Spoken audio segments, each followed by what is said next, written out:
All right, there we go. So do you want to start out with why we're here today, why we're doing this, or? Sure. All right. The reason why we're here today and the reason why I wanted to do this is because I wanted to chronicle some of my life stories and activities and experiences that I've had over my 70 years. And talk about my family and talk about my job, talk about my friends, talk about some milestones and things like that in my life and share them with the world. And maybe some people will see some commonality in it.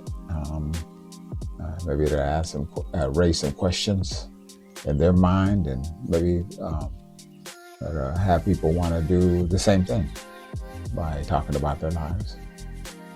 I really do wish that I had more of those moments with my grandparents, actually. And I had an interview that I had on a laptop, and that got stolen out of my car. And it's one of the biggest regrets of my life is that I haven't been able to experience that moment again, because it meant a lot to me. So yeah.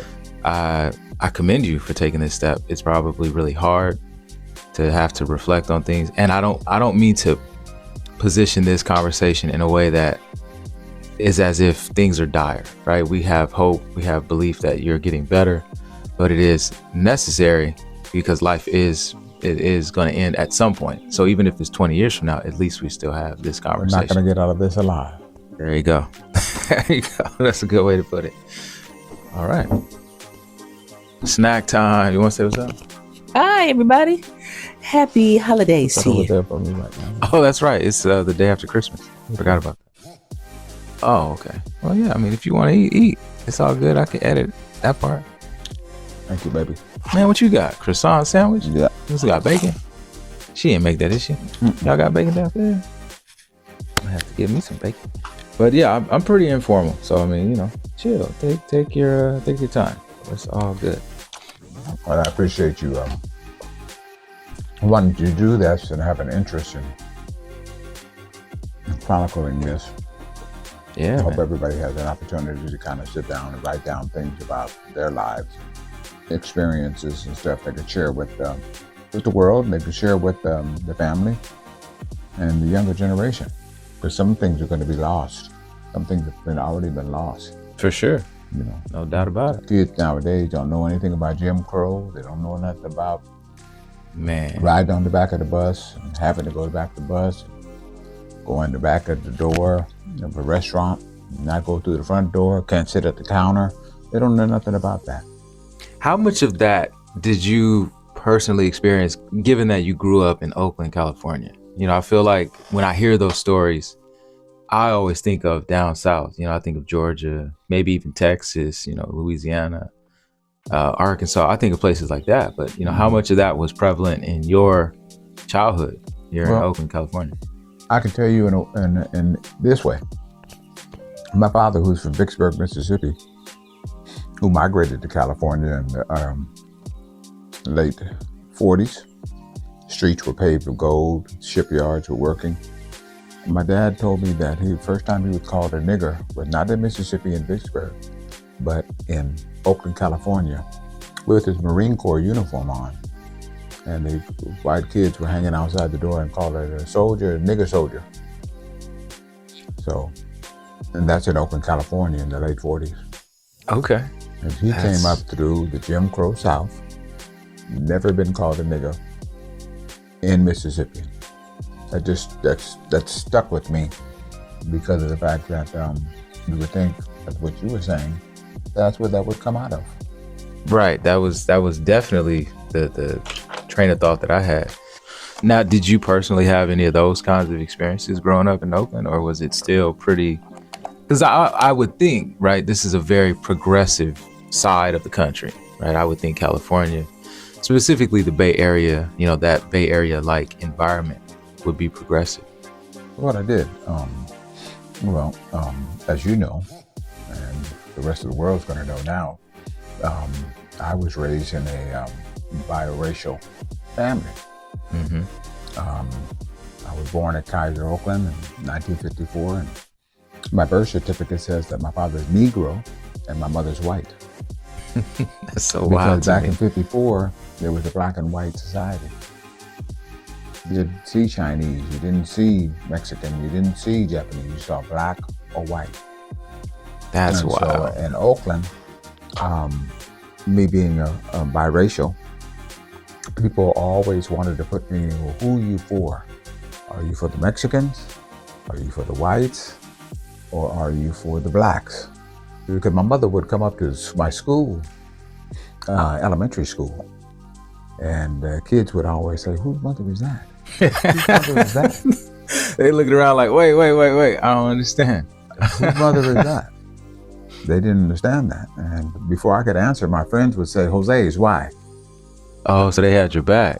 They had my back because my mom and my dad were a married couple. And a lot of my friends didn't have a father in the home or a mother in the home, mostly a father. Wow. And so my father and mother was kind of like the neighborhood father and mother. Okay. And so they would gravitate to them. Plus my mother cooked on Sundays.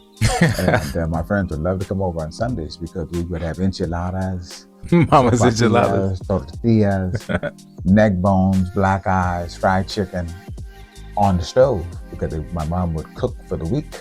Okay. So my friends would always come over on Sundays and eat, and they were always welcome. I got to pause you right there because now that you ran down that list of meals, right, it sounded like you had a lot of, black food in the house. I did. My dad cooked catfish and neck bones and pig feet. Okay. And my mom, would give her, true to her culture, would cook, like I said, enchiladas, tamales, tortillas. So even to this day, my mother is 95 years old and she's still getting calls to make some enchiladas. Sure. The recipe is safe. We wrote a song about Mama's enchiladas, Mama's enchiladas. Yo, yes. Heard that for years. So they used to call me Mexican. Sometimes. They used to call me Black.MEX, which kind of stuck. That one, that's on the license plate. One Black.MEX. And they would call me to tease me and stuff like that, but I wore it with a Wait, so you pride. flipped it on them. That's why it's on your license plate. I never knew that. Yeah, I wore it with pride. And it's your real identity. I mean, this is the facts. I'm a Black Mexican. Yeah. And you know how they have in the job applications, you Black, non-African, non-Hispanic, what have you. I always put other. Got it. Because I don't fit into a box. Growing up, what kinds of things were you involved in that would kind of feed one side of your culture more than the other? And, what were those elements that you really connect to in your Mexican heritage or in your African-American heritage, that sort of thing? There was no awareness of who I am. I was indoctrinated into the American culture. So, I grew up, Columbus discovered America, and, so I was indoctrinated into that society because the history they were teaching was his story, not my story, not our story. So they robbed ourselves of self. And so I was indoctrinated into that. For a while there, I didn't know that a Black man designed Washington, D.C. and designed the White House. Didn't know those type of things because they didn't want us to know that. They didn't want to give us self-pride. Matter of fact, they didn't even want us to read at one time. It was against the law for us to read. That's so wild. That's so wild. And I believe, if I'm not mistaken, but I believe this came from Dr. Umar, so it might be nonsense. But I want to say he made a comment about the fact that was the only civilization on the planet that made it illegal to read, and that was the United States of America. The only civilization that made reading illegal for any portion of their population. I believe that. Now, somebody can cross-factualize me out there if y'all are listening, but that's what one thing Yeah. What kind of impact do you think Barack Obama being president, what do you think that is going to have as far as a lasting impact, or will it drift off into nothingness? Well, I think it demonstrates the professionalism, the education, the class that Barack Obama and his wife Michelle brought to the White House. If you remember, a lot of us forgotten already. If you remember that the housing market was in crisis, the auto industry was in crisis, Wall Street was in crisis, everything was in crisis. Gas was an astronomical amount of money for gas. So he had to deal with all of that coming in behind Bush and to clean it up and correct it. So we've forgotten that he saved us basically with his policies, with his bill writing and funding. He even gave us Obamacare, the first snapshot at healthcare for Americans who couldn't afford it. So there was a significant impact. But as he left office and new presidents came in, you can see the difference in class. You can see the difference of importance in people. Well, let's go forward in time a little bit, because now that you're talking about manhood, you have lived a very interesting life as far as, well, young man. I'll do it in stages, right? So there's these legendary photos that are all around your sister's home. I think your mom has one of you with this long perm. You got the jogging gear on. You outside moving around, you know. Yes. Let's go to that time period, right? We dealt with Obama. We dealt with racism, Jim Crow. Yeah. Now let's talk about some fly shit. Let's talk about some fly shit. Well, now, you still got the gold chain on right now. Yeah, I do. I like that. I like the jewelry and I like the bling. I'm from Oakland. As far as Superfly and Fred Astaire pants and puka shells and turquoise rings and Highway Patrol mirror glasses, went through that stage as an adolescent, as the kids are doing now, where they're sagging and they have an unkept look as far as their hair and their style. That was just a style and a phase of being young. Sure. And finding myself and enjoying that part of my youth. It's a cultural thing, and that usually they'll grow out of it. Okay. They grow up, they grow out of it, they get into mainstream, they got to get a job, they get a family, and then the reality hits is that they have to care for their family, and they usually die to self to promote their family. Now that Klay has decided to vacate the Oakland area, the San Francisco area, and move on to Dallas, have we decided to forgive Klay? Are we all right with him? I'm all right with Klay. All I right. understand nowadays, as the whole sports thing has evolved, we're talking about things evolving. Sure. It's all about money. It's not about loyalty. It's not about fans. It's all about money. And Klay didn't decide to leave the Warriors. He was forced to leave the Warriors because the Warriors are making a business. He's a business investment. He's a pawn, if I may use that term. All due respect to Klay. He was a pawn in the scope of the NBA. And so the Warriors needed to make a move, and he left and went to Dallas, and I'm glad he's doing well. Yeah, well, they thought he wasn't going to be the same after that injury, right? Catch and shoot, right. But he's come back after two injuries. Career injury. Yeah, massive. Achilles, and I believe he tore his knee as well.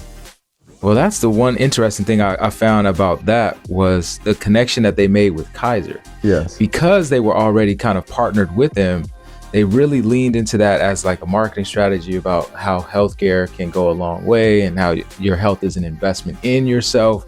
What are the things that have resonated with you about taking care of yourself, putting your health at the forefront of your day-to-day experience, right? Whereas most people, they get up in the morning and they hustle and bustle to go to the job or to do this or to do that. But now I would think the forefront of your mind is about yourself, your health, your body, your mental clarity. Can you speak to that? Yes. Well, back in May, I was diagnosed with pancreatic cancer, stage 4. And there was a wake-up call for me because there was no second chances, because they say that there's no cure and that I have a certain amount of time to live. So dealing with that and thinking about that every day, the reality of life comes to what your beliefs are. And I believe in God. I have faith in God. And I'm standing on His word. American medicine is good. I got good doctors and what have you. And God puts doctors into place to take care of us. But as far as me being able to deal with myself. I went through different phases. I go through different phases. Emotional, why me? How come this happened to me? What am I going to do? I want to see my grandchildren graduate from high school. Wow. I want to see them have their first child. But with my health situation, I may or may not be able to do that. I have faith that I am, and I'm a fighter. And I'm going to continue to fight and hold the faith, but it's all about God's will for me right now. I've got it in His hands. So as far as me taking care of myself, I got my wife who's awesome. She's been taking care of me and exhorting me on to greatness and helping me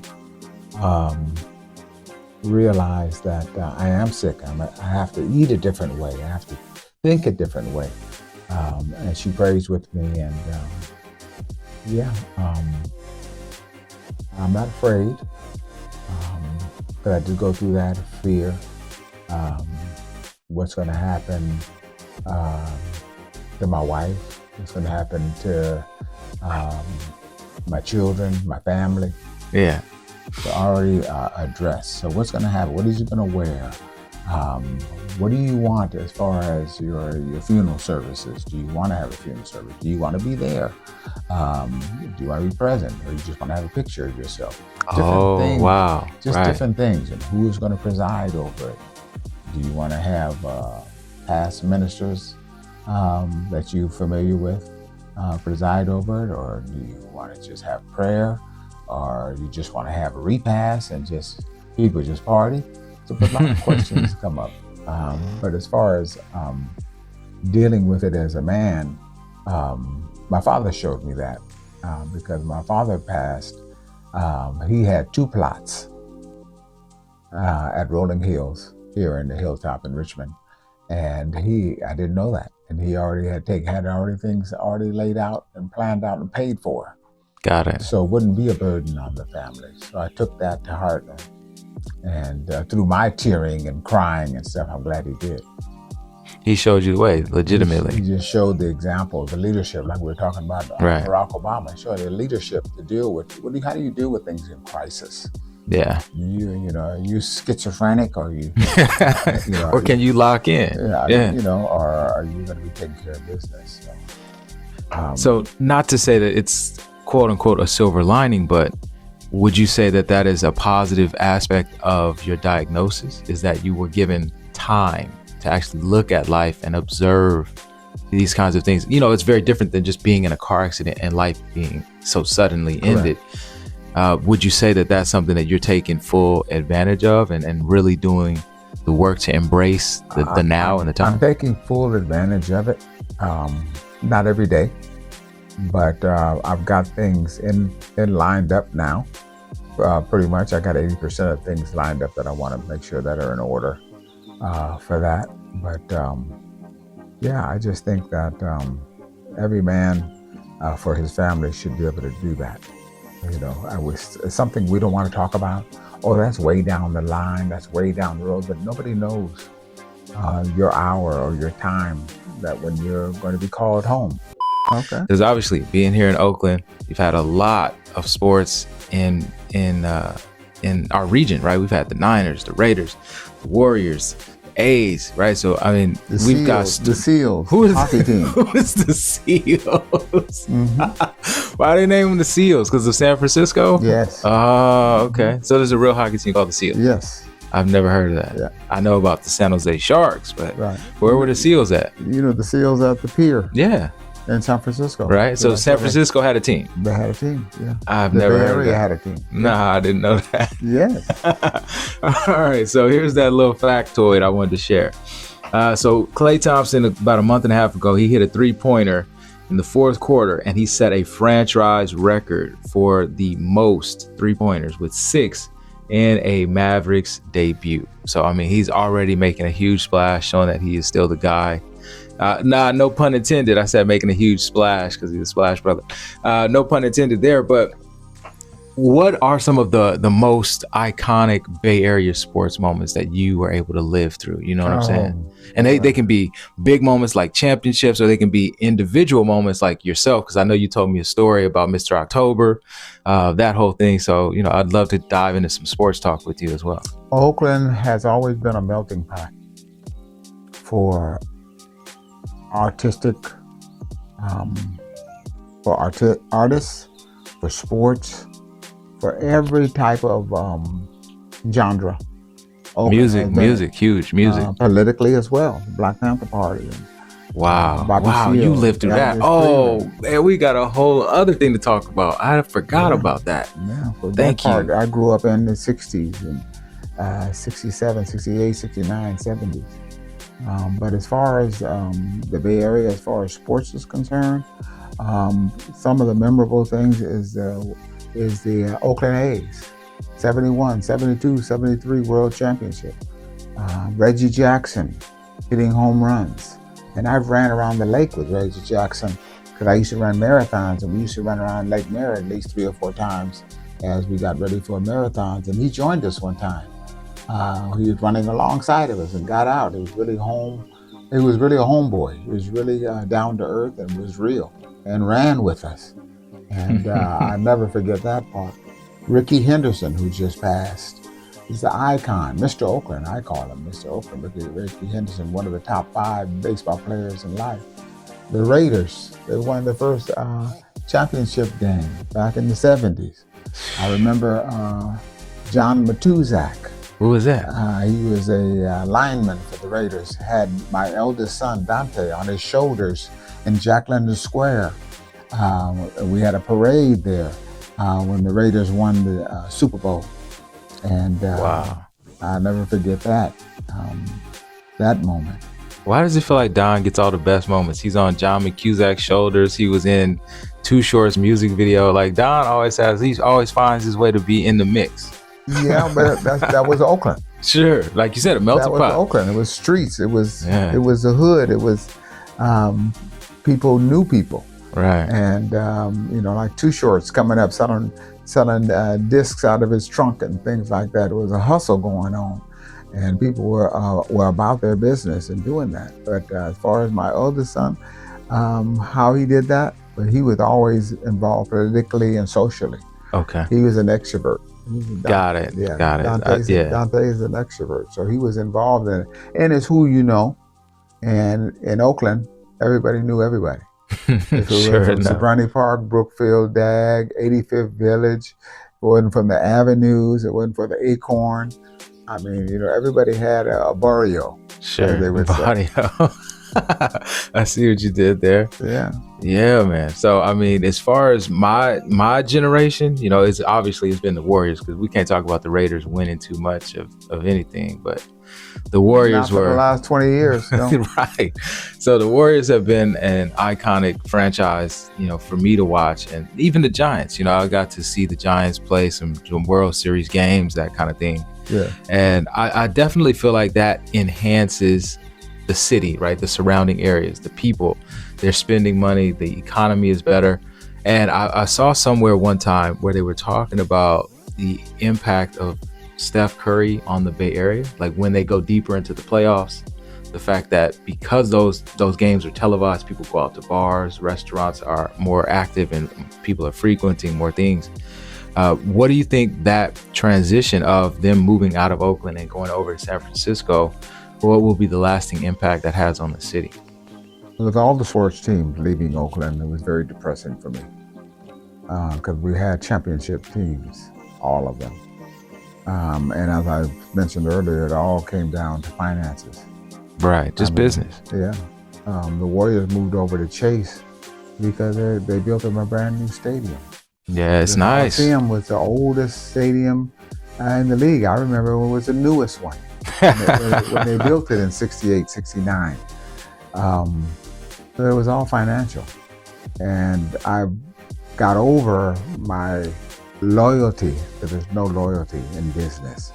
It's about money. Mm-hmm. That's what it's about. So as far as Steph Curry is concerned, I know some things about him, that he puts God first. Those are things that I am lined up with him, and in agreement with him. He puts God first. We don't have a whole bunch of tattoos all over him. He's got one wife. He's got no scandals going on with speeding tickets or drugs or guns or alcohol. I just think that he's a good role model for these youngsters nowadays.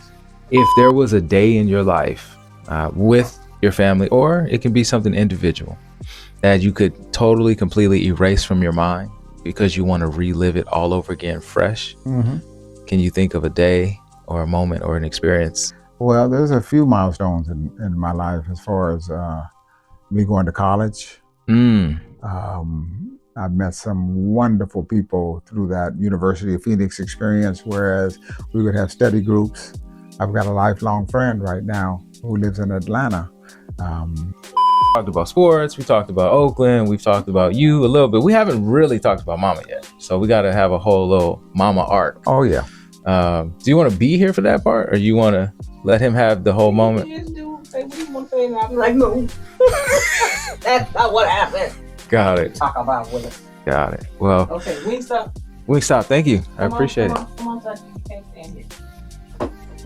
This is fun, by the way. I'm really glad we're doing it. Oh, good. She asked me if I want some Wingstop. Yeah, I want some chicken.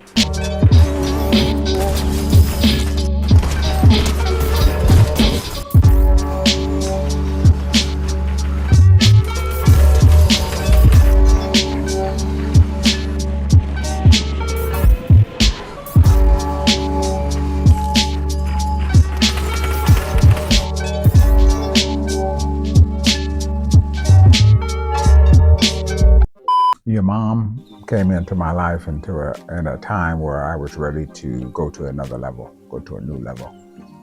I met her at Kaiser, Oakland. She worked in the administrative offices, and I was the director of our department. And the department that she worked in, Infection Control Administration, would review all the policies and procedures for each department. Similar experiences. She was married, and I was married at the time we met. And she had 2 children, and I had 2 children. So we already had a common denominator as far as that. But she also wanted to have a family and to move forward. And I also wanted to have a family and move forward, because I was bullshitting a lot of the time, because I could get any woman that I wanted. At Kaiser, Oakland, they had 15 floors. I had a woman on every floor. I believe a you. Girlfriend. I believe you, dog. I was in my late 30s, 35, 36, 37, and just trying to jiggle, just having fun. But I got old. And I wanted to settle down. I wanted to have a family, because I was married once before. I was still maturing, still growing up. I didn't know anything about myself. I knew what I liked, so I was being very selfish. So fast forward, we both got divorced, and we both married each other eventually, and she had 2 handsome boys, and I had 2 handsome boys as well, and we had a blended family. And what really wasn't easy at first, because, everybody wants to pick and choose. You're not my dad, you're not my mom, you're not my mom, you're not my dad. How come I got this? How come you with this? You with a new family? And a lot of things went south, but our love kept us together. Our love for a family. And I fell in love with her boys, and I did the best I could to give them everything that I could. I think that's where I interject, and I would say, I think you did a good job. What you did wasn't easy, being a stepfather, and like you just said, dealing with your own sons, questioning your loyalties and asking these hard questions, right? About how their life has now changed and what you've had to, what you have had to endure personally, but then also how that has impacted the larger big picture. Those things can't be easy. in the long run. But I feel like, again, even with how you handle your diagnosis, you do it with grace, and you're genuine when you go at that attempt, right? It's like, hey, this is my style. You might not like it. I might be brash, but I'm going to help you become better men. Yeah, it was a trying time trying to get the blended family together and provide the best that I could provide. Being a provider, because that's what I saw my dad. My dad went to work 50 years without calling off sick. Went to work 50 years without calling off sick one day. Who does that? The only time my dad would be gone with Christmas, New Year's, and Thanksgiving. Okay. Yes, and he would provide. So I saw that being a provider, and I thought that was sufficient to be able to provide and go to work and make money. But it takes much more than that. It takes your time, your patience, your efforts. You got karate lessons, you got football, you got bicycle riding, you got to learn how to swim. There's a whole bunch of things that go into being parenting and going camping and giving experiences that you've had as a child and sharing them with your children that like you've done with yours. She would compliment me with her maturity, and she's not emotional, very emotional at all. I am. And so she allowed me to be who I am, and I allow her to be who she is. And we made it work. It's a blessing. It's a blessing. But your mom and I hit it off. We love each other immensely. We can tell that when in our arguments. You can tell that when you're mad. We love just as much as we're with the same passion. So we would always dress for success. Your mom has an eye for fashion, as you know, and we complement each other. And being from Oakland, we would be at Sweet Jimmy's, okay, Dock of the Bay. We'd be at Wine and Roses. We'd be at all the clubs. So we had a good time partying and stuff. Yeah, we would enjoy ourselves, and we'd like to be fashionable. But we made it work. And going on 33 years of marriage next year. And yeah.